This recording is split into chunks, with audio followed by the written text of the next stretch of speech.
Hmm. September lang kasi. September. Matagal pa pala yung ano mo? Ano, trabaho ako sa 33 days. Ah. Yeah. Oh. Saka 31st. Tapos, Babalik ka dito. off ko na naman. Kaya babalik ako dito. Mga ilang araw ang off mo? 4 days. Ay. Uy, ang tagal.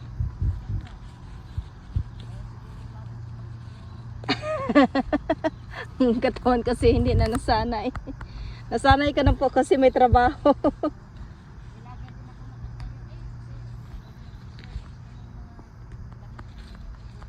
Oh.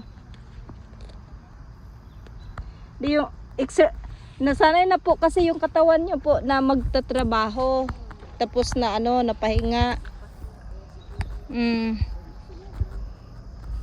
Kaya ganon. Bibili ako ng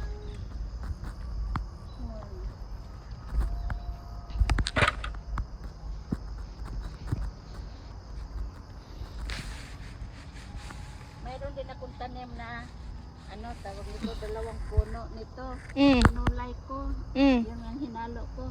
Sabi ko kahit konti lang, at least nakaano paggulay. Yun ang hinalo ko sa munggo. Masarap yun. Dahon-dahon. Saan pa yung ano mo?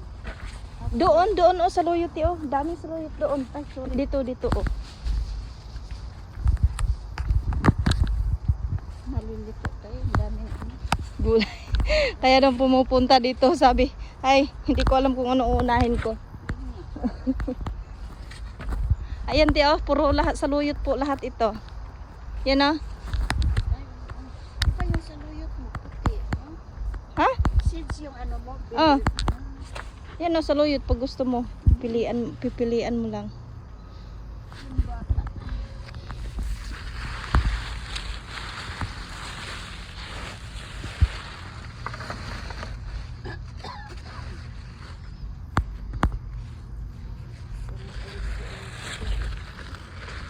Sila ni bumibili din. Pupunta daw siya ngayon dito. Iwan ko kung anong oras. Pero meron yan siyang mga gulay. Ang gusto lang niya yung ano, yung parang malunggay yata. Magtanim din. Oo.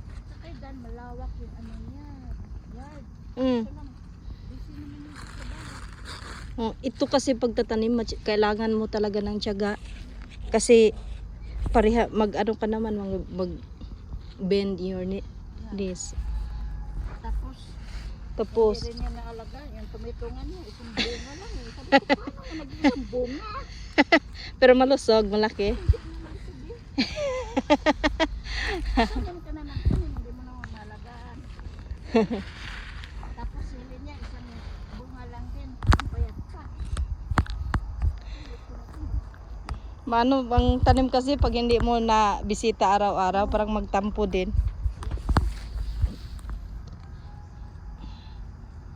Sabi ko, ka na magtanim. Kasi sayang yung perang binili mo. Oo, kasi mahal pa naman yung ano, yung mga seedlings. Sabi niya, magtanim nga daw siya ng kamate. Sabi ko, magpaturo ko kay Judy, kasi kay Judy. Hindi yan ano. Yung buo ang itatanim. Buong kamote. Sabi ko sa kanya, tanongin mo siguro. Kaya pag pili ka ng kamote, siya patubuin mo. Maano lang yan, madali lang yan. Ilagay mo lang sa lupa. Tubo talaga yan. Yung buong kamote. Siguro magaling ka lang talaga sa mga vegetable, mga tanim. Kasi ginawa ko yan sa akin. Hindi naman po lahat magpa-prosper. Kaya lang po, kailangan talaga ng tiyaga kasi hindi naman lahat tutubo. Yung itong ano nga, ilang beses kong tinaniman kasi may namumutol na mga, iwan ko lang kung anong klaseng mga hayop na pinuputol lang talaga tapos iniwan. Kasi sa akin nag-try ako noon. Kasi nagpurpur. Mm. Hindi mga ano. Nalapit pa.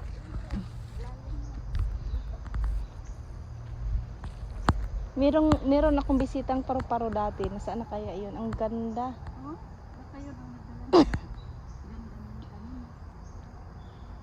nang ano siya ng mga bulaklak ng ampalaya. Ay, andun yata. Parang nandun. Titingnan ko lang. Ba, kita mo maraming mga ano, maraming mga bubuyog nagpupulunate sila. Yun ang kinakain nila. Sila ang mga pollinator ko.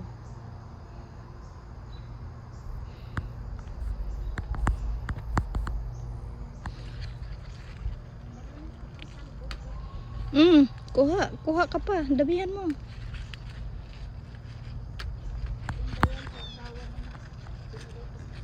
Oo. Maganda din yan ate, ano, lagyan mo ng bagoong yung ano, yung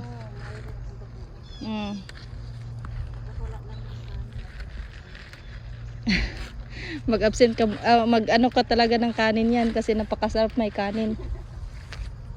Hindi ka na nagkakanin po. Diyan ako kay Dan, wala kanin-kanin. Walang kanin. Walang kanin-kanin. Pag-uwi nito sa bahay, panatan ko yung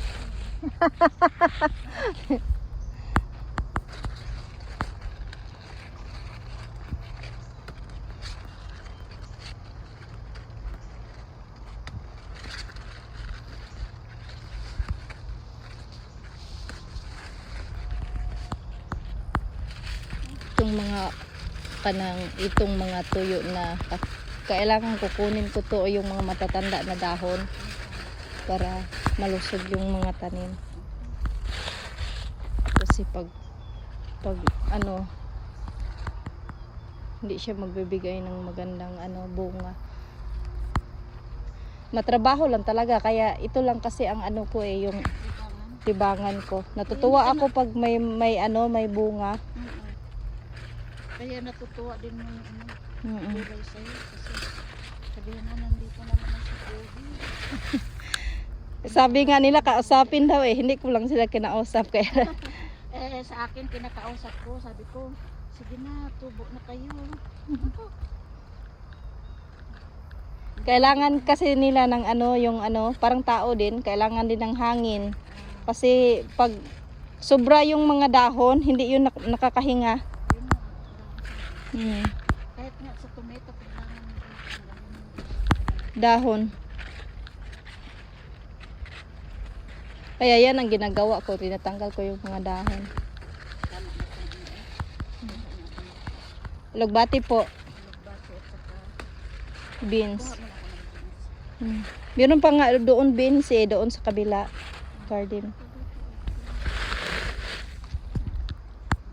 mayroon pa man akong bench, hindi ko lang mahanap nandun sa ilalim ng pencil ko. Tapos pag mag-ano ako, Mabuti meron ka pang beans. ano ko, tinitipid ko kasi gusto mo naman matagal yung tanim mo. Dito pa yun galing? Uy. Mga lahat ng gulay ko nasa freezer galing sa'yo. Uy. Diba minsan si Dan pumupunta dito yung Ay, sa akin nga rin nagagamit ko nga talaga. Kasi ginagawa kong sinigang.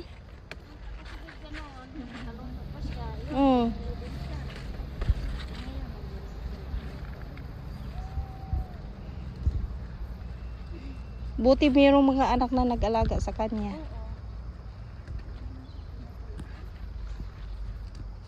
Kailangan pala punta tayo sa labas nito. O dito lang. Alin? Pwede rin doon sa likuran.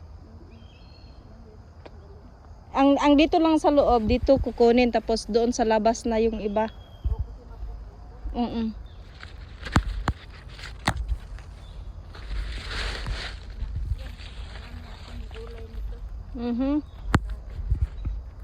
Ang sarap niyan kasi presko lahat. Masarap din ito pakpitin. Kaya adobo lagyan mo.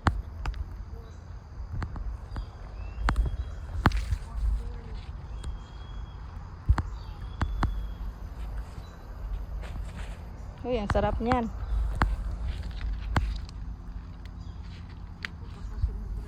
Sige lang, te, kuha ka lang po. Okay lang.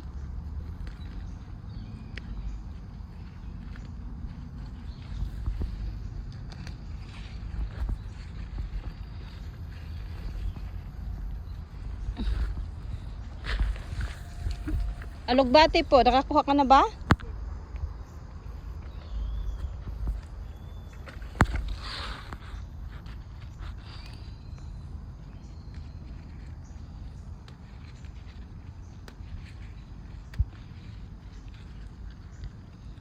Maraming alugbati din. Namin din kainin yung last year. Uy, kainin mo na yan ngayon kasi presko. Ano ba yan? Bagay, babalik pa naman ako dito. Aha. Bakit yung last year? Yan ang unahin mong kainin. Eh, palagi kang nagkakain ng ano, kakain ng old. Ha? Ay, hindi yan maganda ng tipid-tipid. Kasi, yung iba naman yan, i-freezer mo, maging old din yan. Yung ano, katulad ng ano, tiba, palaging may bahaw. Alam mo yung bahaw na kanin?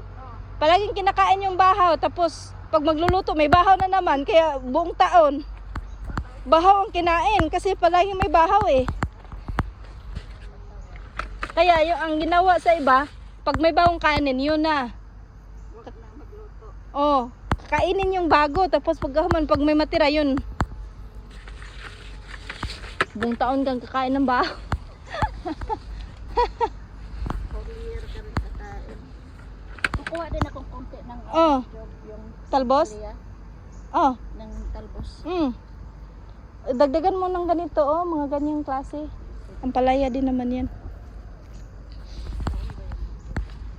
Dami dyan, ano mo lang, aalisin mo lang yung dahon, nasa ilalim yan, napakarami.